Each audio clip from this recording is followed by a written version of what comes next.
As we stopped at the freezer section, we exclaimed over the unfamiliar meats, such as whale, seal, and reindeer.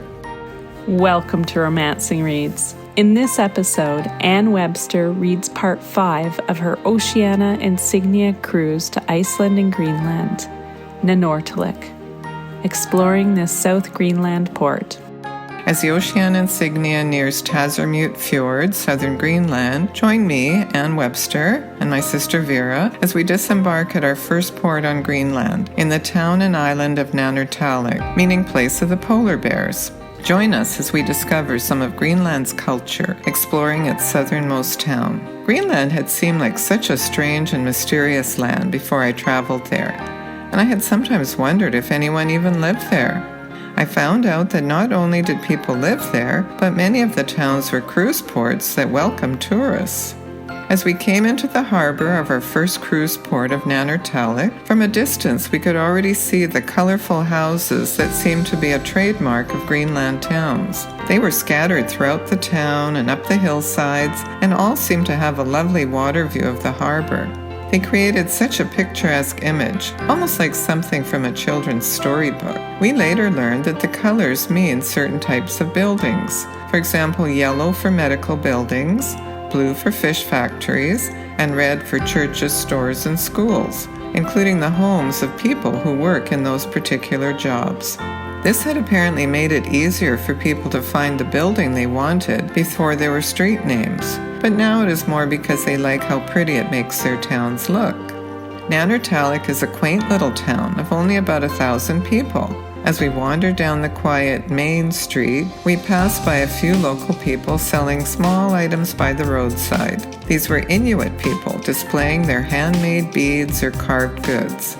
Most of these Inuit did not speak English, but we found that shop employees generally could. There were only a few small stores, and we wandered into some to look around. As we browsed in the only grocery store and pharmacy in town, we noticed that prices for many things were higher than back home. Many items on the shelves were familiar to us, but as we stopped at the freezer section, we exclaimed over the unfamiliar meats, such as whale, seal, and reindeer. Most store employees spoke some English, and most of the locals were friendly. We learned that the majority of people in Greenland welcome tourists and the economic benefits to their towns. But one fellow at a tiny fish market proved to be an exception. He must have seen us taking a photo of a particularly colorful purple store, because as we were approaching his market, he came out and proclaimed, $5 for a photo. When we realized he was not joking, we smiled and continued down the road. Along the way, we passed by two of the places of interest for this town. The first was a lovely historic Lutheran church, the only church in town. With its tall and unique-looking structure, it was so lovely with the mountains, water, and the rest of the town in the background. We took some photos and decided to go inside on our way back. Right across from the church was a second place of interest, the Knud Rasmussen stone. It is a large rocky boulder carved naturally by the forces of nature, and it appears to resemble the face of the polar explorer Knud Rasmussen.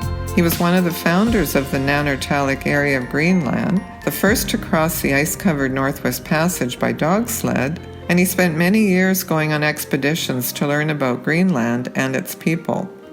A short ways up, at the end of this road, was the main attraction we had been heading to see, the Nanortalik Open Air Museum.